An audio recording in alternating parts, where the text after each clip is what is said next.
Bismillah, Assalamualaikum. Tony FS kembali membacakan sebuah kisah berdasarkan kisah nyata dari tim cerita emak, narasumber Mas Dedi. Nirmala, pergilah, aku akan jaga anak kita baik-baik. Dan sebelum saya melanjutkan selengkapnya, saya harus berdoa dulu. A'udzubikalimatillah. Bismillahirrahmanirrahim. Wa wassalam. Allahumma sholli ala Sayyidina Muhammad sallallahu alaihi wasallam. Dan kita doakan Mbak Nirmala ya. Ini dia selengkapnya. Untuk sebagian pasangan, sebuah pernikahan tidak lengkap rasanya tanpa kehadiran buah hati tercinta. Tapi kembali lagi, setiap pasangan memiliki persepsi yang berbeda.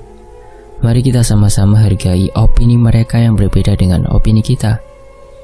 Buah hati juga menjadi harapan di tengah keluarga kecil Mas Denny dan Mbak Nirmala. Akan tetapi, proses yang harus mereka lalui ternyata tidaklah mudah. Harus menunggu kurang lebih hampir 4 tahun lamanya.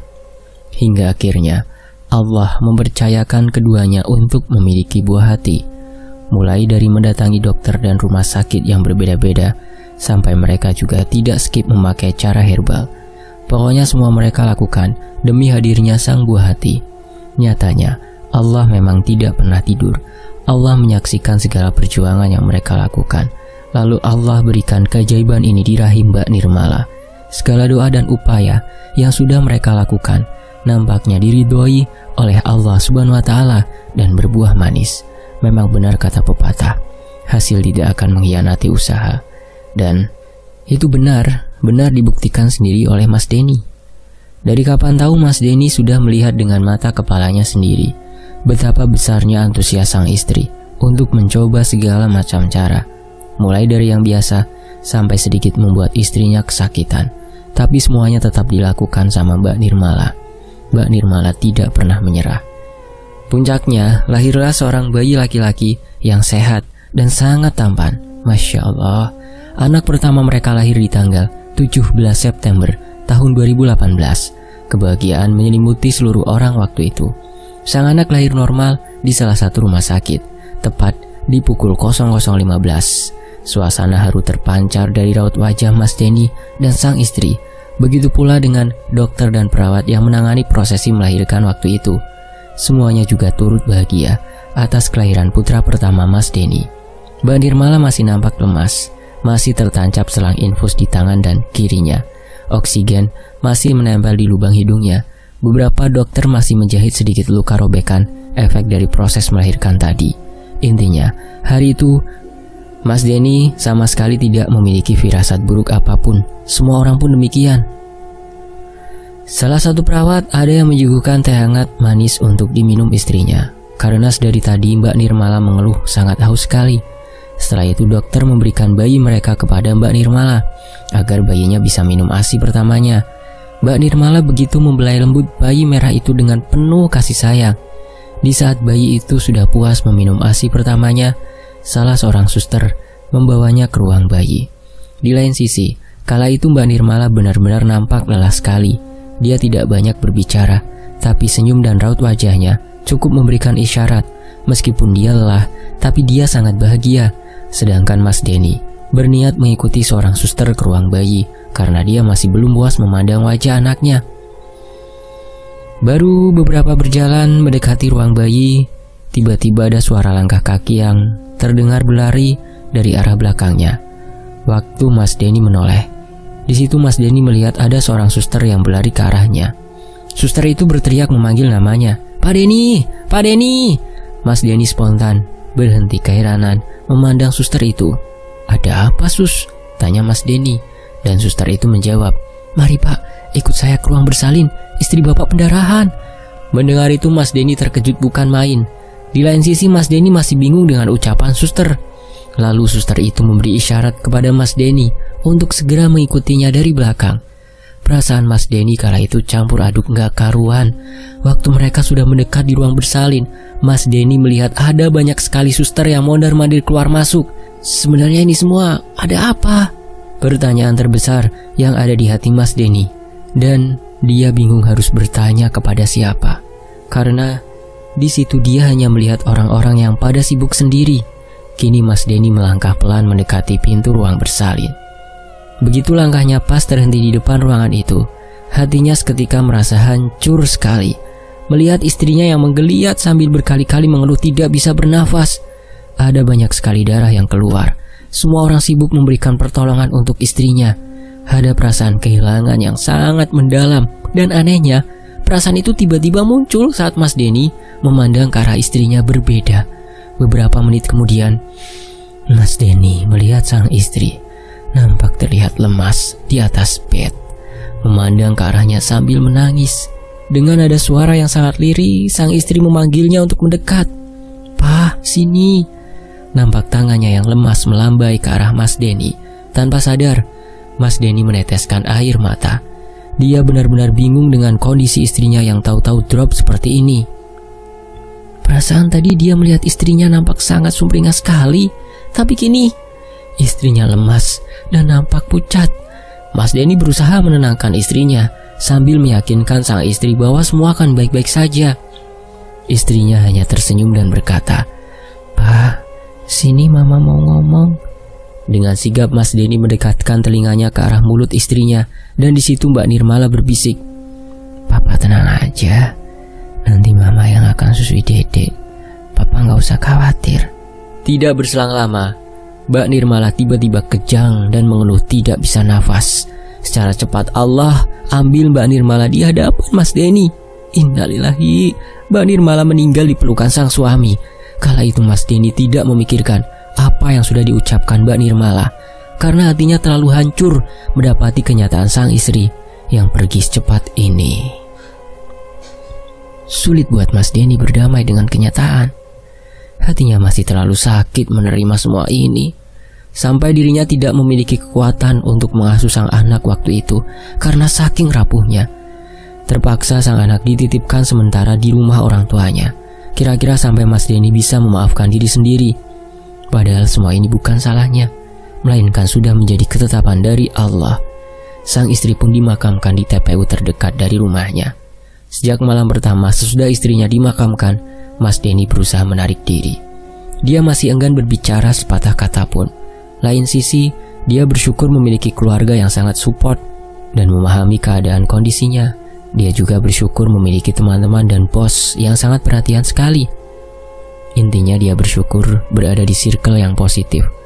Setelah acara tahlilan malam pertama, Mas Denny putuskan untuk tidur seorang diri di rumahnya. Dia tinggalkan rumah orang tuanya dan berjalan pulang ke rumah tanpa ada semangat dalam diri, seolah dia sudah tidak memiliki semangat hidup. Baginya sang istrinya bukan hanya sebatas istri, tapi juga sahabat untuknya. Yang paling setia menemani dia dari nol, ya cuma istrinya. Support yang diberikan istrinya bahkan lebih besar dari support yang diberikan sama keluarganya. Makanya Mas Denny begitu sangat kehilangan. Setibanya di rumah, Mas Denny melihat kondisi rumahnya masih sangat berantakan. Tapi Mas Denny enggan merapikan dan memilih masuk ke dalam kamar. Akan tetapi keesokan paginya, Mas Denny mendapati rumahnya dalam kondisi sudah rapi. Siapa yang merapikan? Mungkinkah saudara atau orang tuanya? Tapi dia ingat banget kalau pintu depan sudah dia kunci sebelum dia tidur semalam. Andai kata iya, lalu cara mereka masuk bagaimana? Mas Denny enggan memusingkan hal itu. Segera dia mengambil ponsel di saku celananya, karena sedari tadi ponselnya berbunyi, menandakan ada satu notifikasi pesan SMS masuk. Saat dia lihat di layar ponsel, ternyata itu SMS dari adiknya yang bernama Fitri. Fitri memberitahu kepada Mas Denny supaya lekas ke rumah orang tuanya, sebab ada yang ingin dibicarakan. Selesai membaca pesan itu, Mas Denny segera berjalan ke rumah orang tuanya yang memang tidak jauh. Setibanya di sana, Mas Denny melihat semua orang berkumpul di ruang tamu. Lalu Mas Denny mempertanyakan tentang SMS Fitri tentang seseorang yang membuatkan susu dito di tengah malam. Dengan begitu tenang, sang ibu menceritakan kronologinya dari awal. Ibunya maupun bapaknya juga tidak paham kejadian ini terjadi dimulai dari jam berapa. Tapi di saat ibunya hendak bangun untuk sholat subuh, beliau sudah tidak mendapati Dito ada di dalam kamar. Tak berselang lama, beliau mendengar suara tangisan Dito dan berasal dari ruang tamu. Pas disamperin, lah kok Dito ada di sofa dan dalam kondisi bedongan. Padahal ibunya inget banget, pas tidur Dito sengaja nggak dibedong waktu itu. Di atas Dito sudah ada sebotol susu yang isinya udah habis. Ibunya baru tersadar. Pantesan dari tadi kok beliau tidur pules. Biasanya seumuran Dito ini selalu ngajak melekan. Ternyata ada yang ambil alih. Dikiranya Fitri, tapi pas ibunya panggil, Fitri ada di kamarnya sedang tidur pulas. Fitri aja pas dikasih tahu, responnya malah kaget dan balik tanya. Artinya yang melakukan ini bukan Fitri, lalu siapa? Karena yang tinggal di rumah itu cuma kedua orang tua Mas Denny dan Fitri. Adik Mas Denny paling bontot, nggak ada lagi. Si bapak juga udah bersumpah kalau pintu depan sudah dikunci beberapa menit setelah semua tamu pada pulang. Berhubung ini masih pagi, Mas Denny memilih untuk membawa Dito berjemur di luar. Mas Denny pandangi wajah mungil sang anak. Tak terasa air matanya menetes saat dia pandangi wajah anaknya.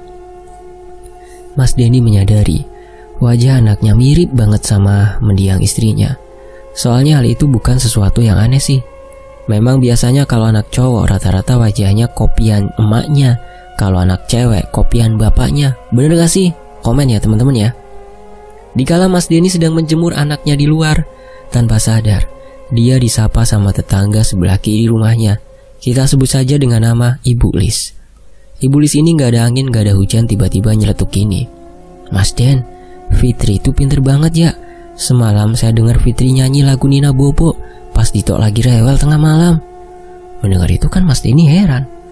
Untuk meyakinkan perkataan Bu Lis, Mas Denny coba bertanya, Fitri adik saya bu? Lah iya mas, Fitri adiknya Mas Denny. Mau siapa lagi? Jawab Ibu Lis. Ibu Lis melanjutkan obrolannya. Terus terang ya Mas Denny, saya semalam kebangun karena dengar Dito nangis sampai sebegitunya. Habis itu saya dengar Fitri nyanyi kayak lagi nimang-nimang Dito. Alhamdulillah Ditonya langsung tenang dan gak rewel lagi. Jadi saya balik tidur. Mas Denny benar-benar gagal paham sama apa yang dikatakan Ibu Lis. Tadi bukannya Fitri bilang semalam tidur pulas di kamar? Lah kok Ibu Lis dengar dia lagi Nina boboin Dito? Ya wajar sih kalau Ibu Lis bisa dengar karena dinding rumah mereka benar-benar mepet dan enggak tebel. Ditambah suara tangisan Dito dan suara nyanyian tersebut memecahkan keheningan tengah malam. Ya bisa jadi begitulah. Daripada pusing sendiri, Mas Denny izin masuk dan menghampiri Fitri untuk menanyakan semua kebenarannya seperti apa. Tapi Fitri masih kekeh dengan pendapatnya dan Mas Denny paham kalau adiknya ini gak bohong. Lantas suara nyanyian siapa yang semalam Ibu Lis dengar? Suara yang katanya mirip sekali sama Fitri. Wallahu alam. Sedangkan kejadian Dito yang berpindah sendiri masih menjadi pertanyaan besar semua orang. Entah kenapa setiap orang rumahnya ingin curi-curi kesempatan supaya bisa mengetahui orang itu siapa. Malah seperti sedang dibius sama seseorang, sampai membuat tidur mereka pules banget dan gak sadar. Justru mereka baru benar-benar bangun saat sudah masuk waktu subuh dan mendapati Dito dengan posisi yang sama. Emang sih Dito tidak kenapa-napa, akan tetapi sebagai orang tua baru, Mas Denny jelas kepikiran akan hal ini. Kejadian itu terus berlanjut hampir 2 minggu lamanya. Rasa penasarannya benar-benar sudah memuncak. Mas Denny memutuskan untuk membeli 1 buah CCTV yang dia letakkan di ruang tamu rumah orang tuanya. Percaya nggak percaya, CCTV itu baru dipasang pagi dan sekitar jam 12 malam ke atas mereka mendapati ada sebuah penampakan. Penampakan sosok perempuan yang hampir menyerupai kuntilanak sedang menimang-nimang Dito yang rewel tengah malam. Menimangnya dengan sangat piawai selayaknya seorang ibu. Sosok itu menjaga Dito semalam suntuk. Sosok itu baru hilang sekitar hampir mendekati azan subuh berkumandang. Mas Denny mengirimkan 6 buah rekaman CCTV ke tim cerita emak. Tapi mohon maaf, kita tidak bisa sembarang share ke kalian karena Mas Denny tidak mengizinkan kita. Di rekaman ke-1 sampai ke-3 memang tidak terlihat wajahnya dan hanya samar-samar. Tapi di rekaman ke-4 sampai ke-6 kita bisa melihat dengan jelas wajah almarhumah. Jujur ya, pas aku, suami tim cerita emak nih, dan Dimas melihat rekaman itu, benar-benar kita takut banget. Tapi perasaan kita malah lebih dominan ke rasa kasihan, terharu, Terutama aku yang seorang ibu bisa banget merasakan apa yang dirasakan Mbak Nirmala.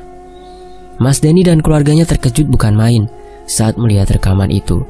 Guna memastikan bahwa ini semua orang nggak lagi halu, Mas Denny mendatangkan teman lamanya yang seorang imam masjid. Teman Mas Denny ini bisa dikatakan seorang indigo. Kejadiannya setelah sholat Isya, temannya memutuskan untuk datang langsung ke rumah Mas Denny sepulang dari masjid. Baru juga masuk dan dipersilakan duduk, yang mana posisinya menghadap ke arah kamar orang tuanya Mas Denny.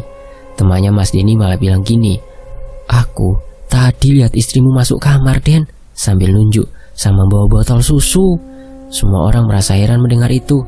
"Silakan dicek kalau tidak percaya," imbuh temannya Mas Denny. Pas semua masuk, di dalam situ cuma ada Dito yang sudah merem. Tapi di dekat Dito ada sebotol susu yang isinya tinggal separuh.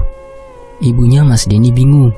Harusnya semua botol ada di wastafel karena baru saja dicuci. Semua orang langsung ke ruang tamu karena tiba-tiba ada tamu. "Terus yang bikinin susu siapa?" "Tenang saja, gak apa-apa kok.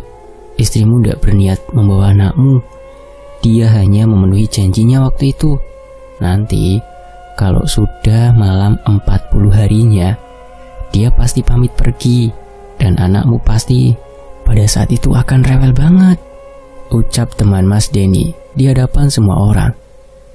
Pasti kalian pernah dengar cerita toh, ada ibunya yang meninggal saat melahirkan. Terus nanti arwahnya selalu datang untuk bawa anaknya. Lah, yang ditakutkan Mas Denny dan keluarga begitu. Tapi setelah mendengar perkataan temannya, Mas Denny sedikit lega. Selama ini bukan berarti dia tidak mau merawat anaknya. Dia hanya masih perlu berproses pelan-pelan, karena menjadi sosok single parent itu enggak mudah. Singkat cerita, masuklah ke malam 40 harinya sang istri. Mas Denny tiba-tiba merasakan perasaan kehilangan seperti waktu itu. Dia putuskan pulang, dan sambil ditemani sang kakak, Mas Denny melean di rumahnya. Sekitar jam 10 atau jam 11 malam, kakaknya pamit pulang ke rumah orang tuanya karena merasakan hawa yang sedikit aneh. Alhasil, tinggal Mas Denny seorang diri. Mas Denny memutuskan untuk masuk. Dia duduk di sofa depan TV sambil menangis. Gak kerasa sudah malam 40 hari sang istri. Artinya sebentar lagi istrinya akan tenang di alamnya, meninggalkannya dan Dito untuk selama-lamanya. Ada semacam perasaan belum siap di hati Mas Denny. Saat Mas Denny nangis seorang diri, Mas Denny merasakan ada seseorang yang duduk di sofa sebelahnya. Mas Denny tidak memiliki keberanian untuk menoleh ke sebelahnya, walau hanya sebatas untuk memastikan itu siapa. Mas Denny terlalu takut. Di tengah keheningan malam itu, ada suara seorang perempuan yang berkata seperti ini, "Pak, aku pamit ya. Aku titip Dito. Tolong jaga Dito baik-baik ya, Pak." Mendengar itu, tangis Mas Denny makin kencang. Dia yakin 100% kalau itu suara istrinya. Wallahu alam. Berarti apa yang dikatakan temannya waktu itu benar adanya. Mas Denny tidak bisa bicara apa-apa. Yang hanya bisa dia lakukan hanya terus menangis sampai ketiduran. Genap 40 hari sang istri, Mas Denny mulai belajar menerima kenyataan. Belajar menjadi orang tua tunggal. Belajar legowo menerima kepergian istrinya. Perlahan-lahan, Mas Denny sudah bisa menerima semuanya dengan baik. Kini dia memilih tinggal di rumah orang tuanya, dan rumahnya dia sewakan dengan tinggal di rumah orang tua kandungnya.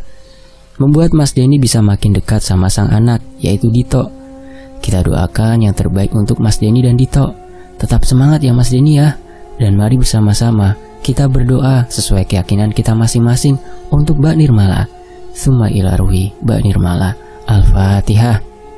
Oke, itu tadi cerita kiriman dari Mas Denny. Menurut teman-teman gimana? Tulis ya di kolom komentar. Sekali lagi, makasih untuk Mas Denny karena sudah mempercayakan tim cerita emak untuk membawakan cerita ini.